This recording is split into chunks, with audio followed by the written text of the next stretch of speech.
Hi, my name is Felix Matos Rodríguez, and I am the Chancellor of the City University of New York. People who know me call me Felo, and this is my conversation space on CUNY TV, Café con Felo.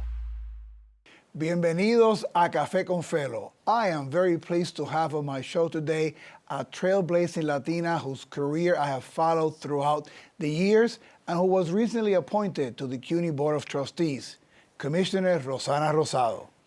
Appointed by Governor Hochul in 2021, Ms. Rosado is the first Latina to lead the New York State Division of Criminal Justice Services.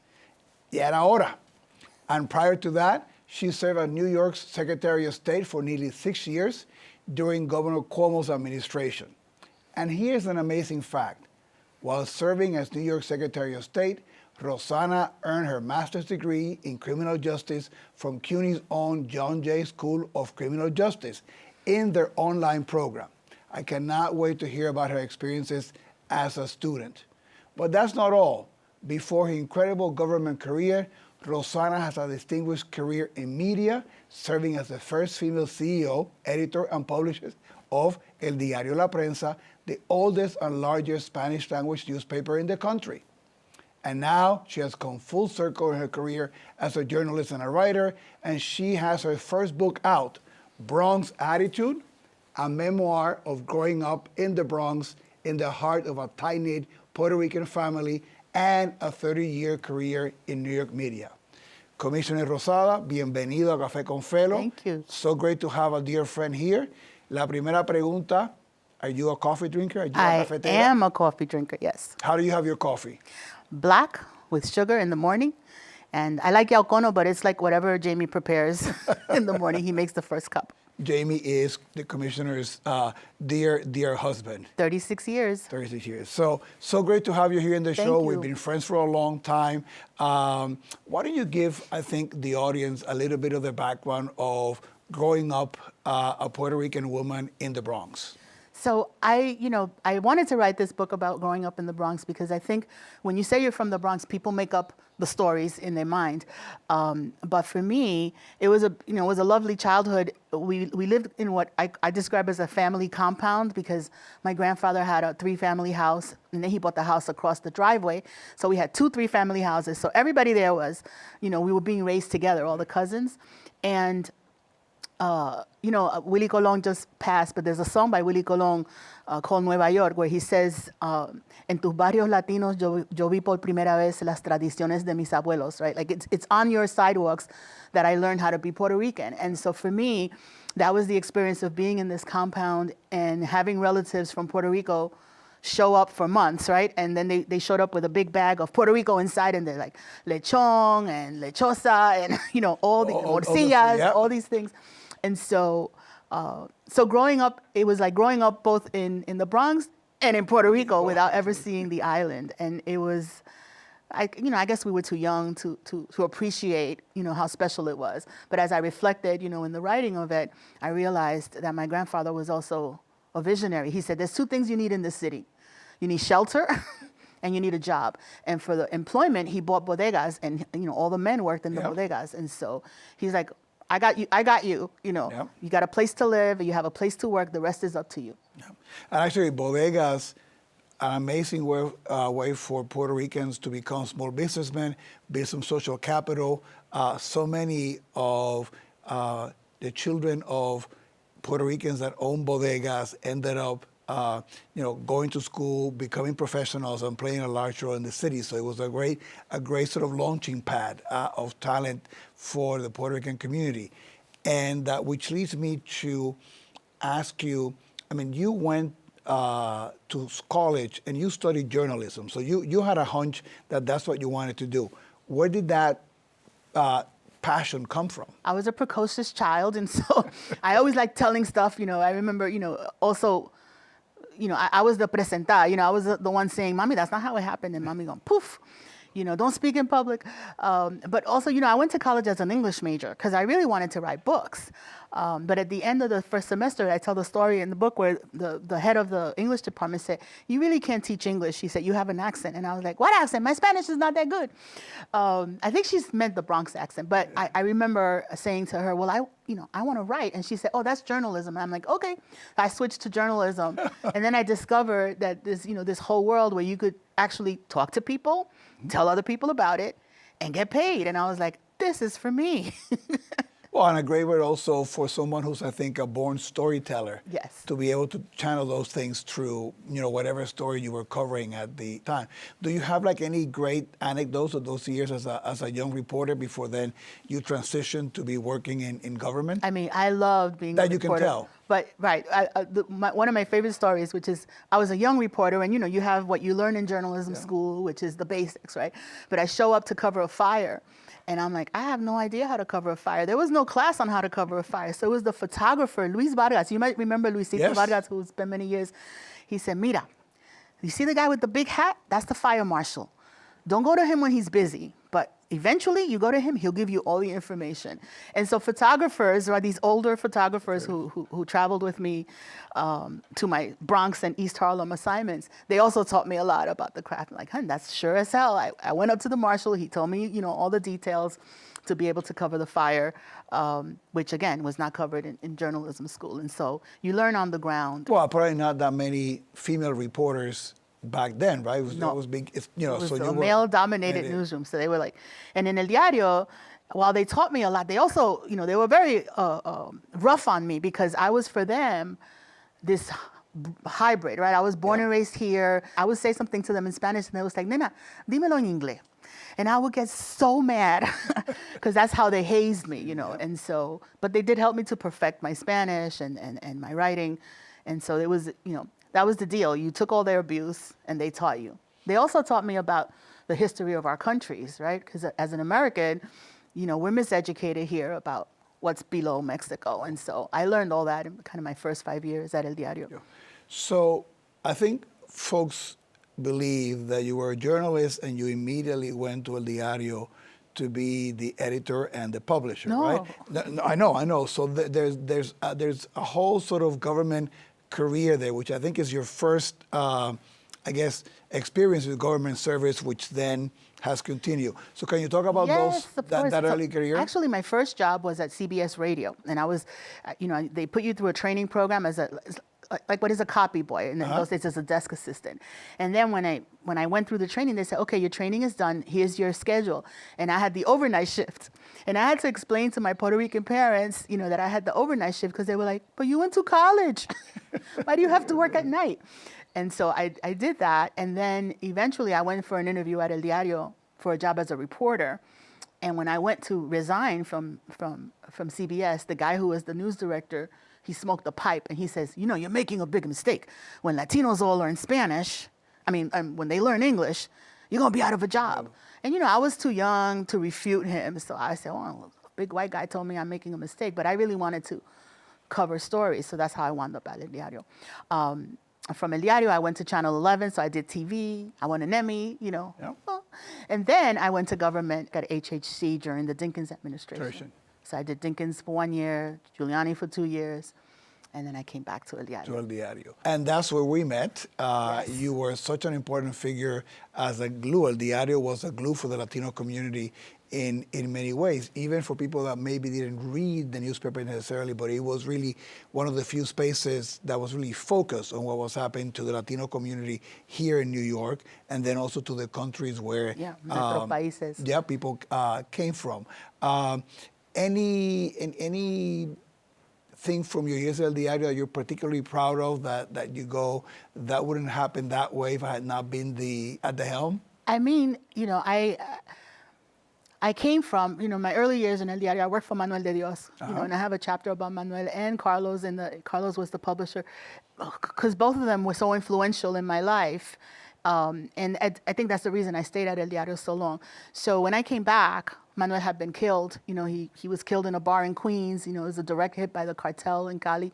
So there's all that story. So, now I have kids. Do I want to do a job that's going to risk my life, But when I came back, I felt that it was also in honor of what I had learned from him. And so I worked really hard, first to bring in, a diversity of people to that newsroom, and to really focus on what were the El Diario stories that were not the daily news stories, that were not the New York Post stories. And for many years, El Diario competed with the dailies with little resources. And I was like, every day there are 2 or 3 stories that are El Diario stories that would only be told here. And they have to do with what our people are doing. I always had this concept of en la brega. When you tell people, how are you doing? They're like, en la brega. What are people doing to make it in this city? And so I focused on what are the Latino stories? What are the Latino success stories, and what are the challenges?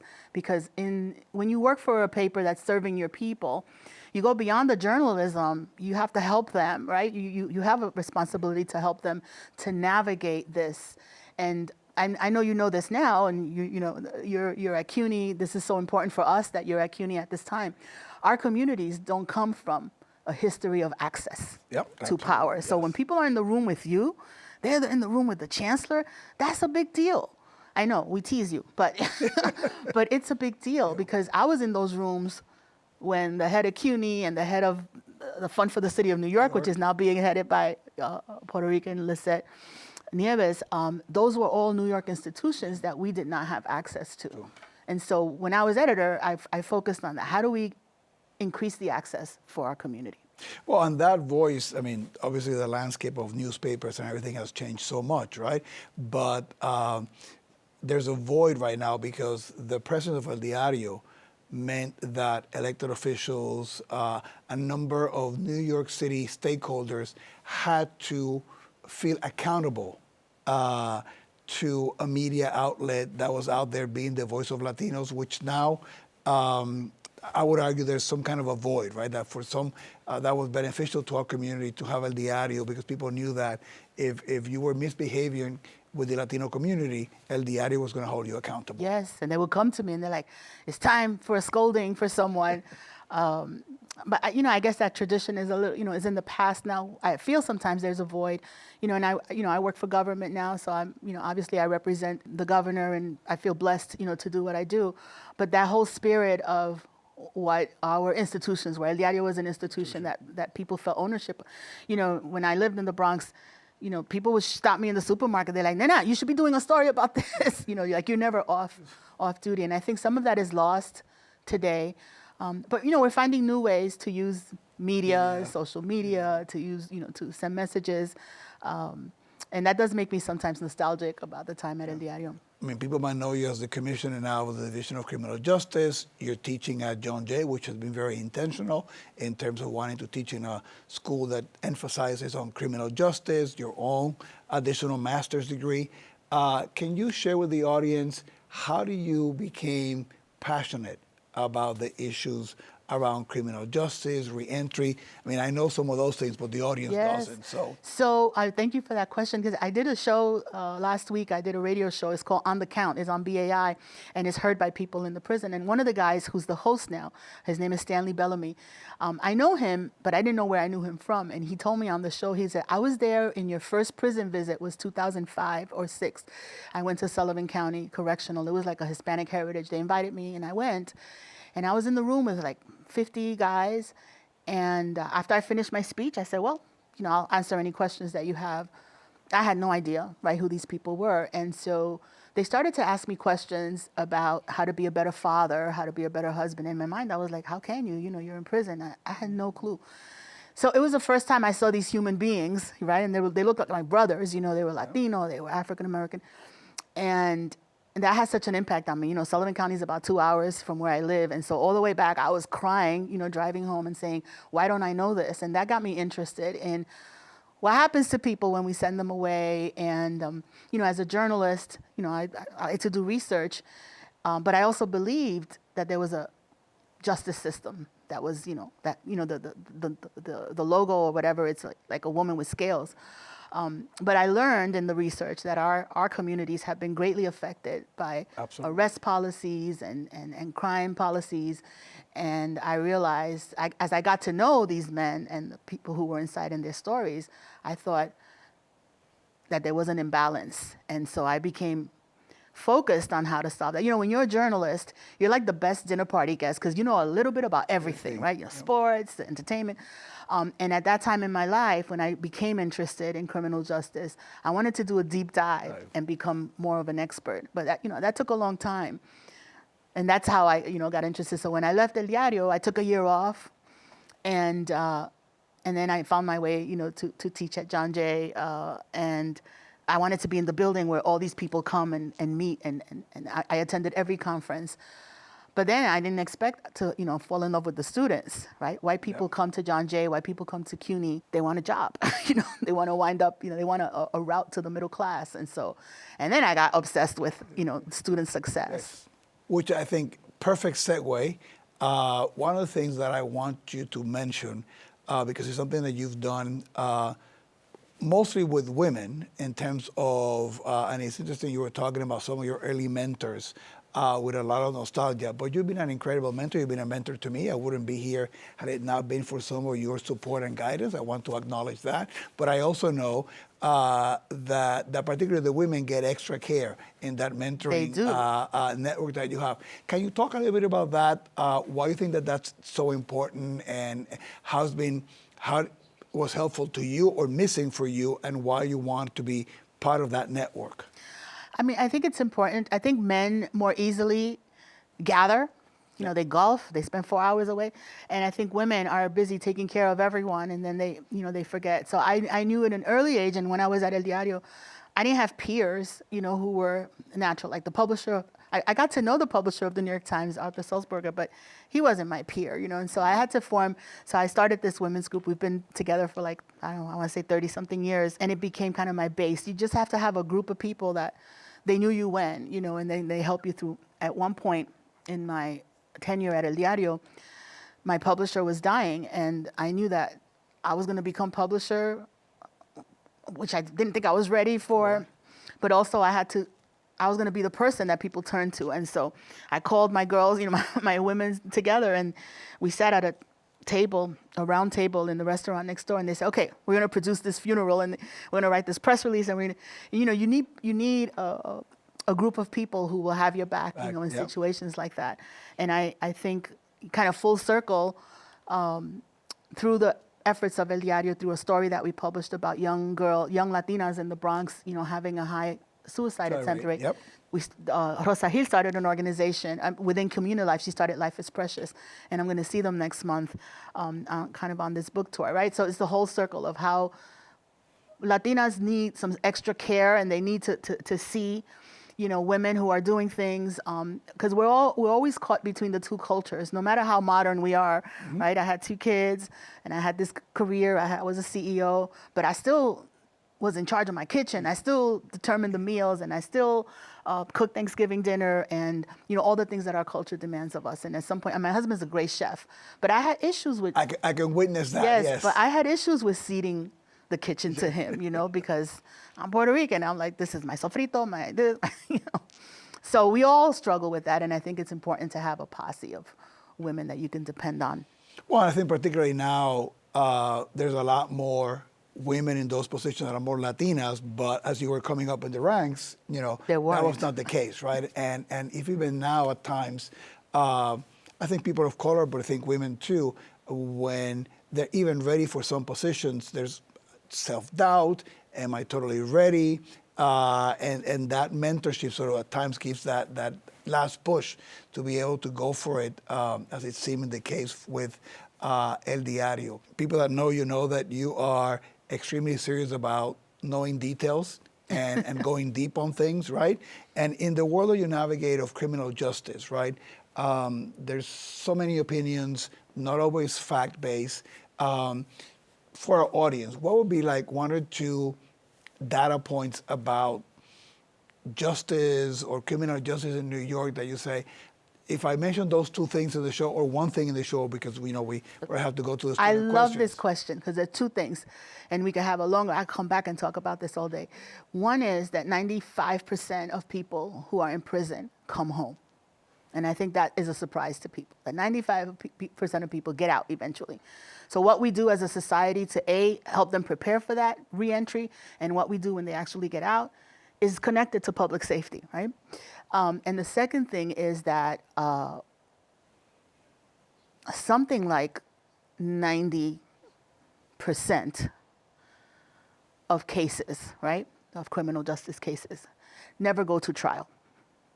So when you think about that system, the trials are focused on 5 or 6%, right? And so that it's a system that is structured so that you take the easy way out, which is to plea, and sometimes to plead to something that you didn't do.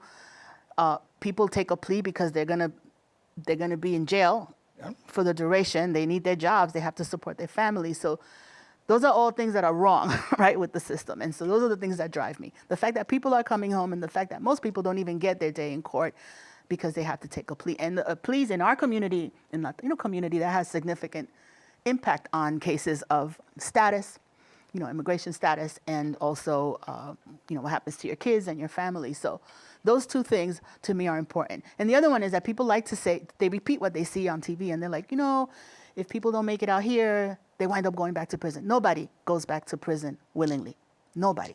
And that's what I've learned, on the ground. I taught in 4 prisons. I'm in touch with folks when they come home. I welcome them, to my office.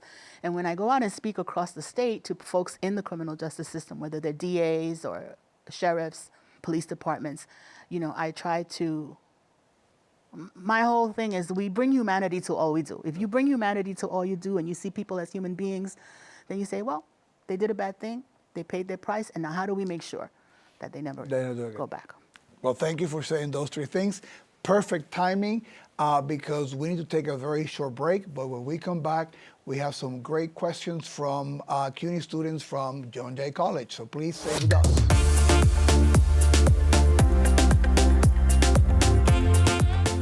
Welcome back to Café con Felo. We're here today with Commissioner Rossana Rosado. Now it's time to hear from the next generation from our students. We're going to take some questions from students from John Jay College. The first question comes from Katie. How is the Division of Criminal Justice Services working with the governor to improve socioeconomic and racial disparities within the criminal justice system? In 3 minutes. That's a wonderful question from John Jay. So the short answer is that one of the things we've done with the governor's support is we've used the dollars, that we're, helping law enforcement agencies, but, almost there's a fraction of each dollar that we make sure is invested in the community and the community's ability to be at the table with law enforcement, because we can't put everything on the police departments. The people in the community have to be aware, A, of the activity, and B, of determining for each community, what the priorities are. We went out there, we said, okay, in the 17 communities where you had high incidence of crime, we said we have $2 million set aside for this community. You tell us where to spend them. And they came back with, smart ideas. They wanted mental health services, but they also wanted us to be able to give money to organizations who perhaps are not strong enough to do business with the state, because, it's hard to do business with the state. And so we found bigger organizations to help them, and we got money to them. So, for example, there's a guy in Yonkers. He said, I teach kids to box. Don't make me fill out paperwork. And so we said, okay. And one of his boxers is like 16 now. He's already qualified for the Olympics at the age of 18. So he's like, that's the job I'm going to do for you, but don't make me fill out paperwork. And I think that's legit. So we're doing that. Very important work to make sure that the community is able to be at the table, and we have to fund that. I think we have a second question from Danilo. How can CUNY play a role in advancing and transforming public safety in the city and state? CUNY plays a very important role because CUNY is kind of funneling the students that will come and work in these spaces. And one of my challenges is getting CUNY students to come up to Albany, because 95% of my staff is in Albany, so we get a lot of our interns from UAlbany, which, we love the president there, Avidan. Yes. But I want to get CUNY kids up there, and it's hard to get CUNY. CUNY kids don't want to leave the city, and so we're working on different ways to do that. And now that we're doing more virtual stuff, I want to be able to get them internships, because there are a lot of jobs in the space. We have crime analysis centers all over the state, and there are these analytics type of jobs that we think even if someone doesn't want to go to the academy to be a cop, they can still have an important role in that public safety. And I'm glad he said public safety, because that's a big deal at John Jay. And Carol Mason, who's the president, says it's not policing, it's public safety, but it's not just public safety, it's community justice. It's like the whole thing, because there are communities that are recovering from some of our policies. And so all of that is part of the public safety is everybody's responsibility. It's not just law enforcement. Public safety is not just preventing crime, but it's also how you go about your day, right? In peace.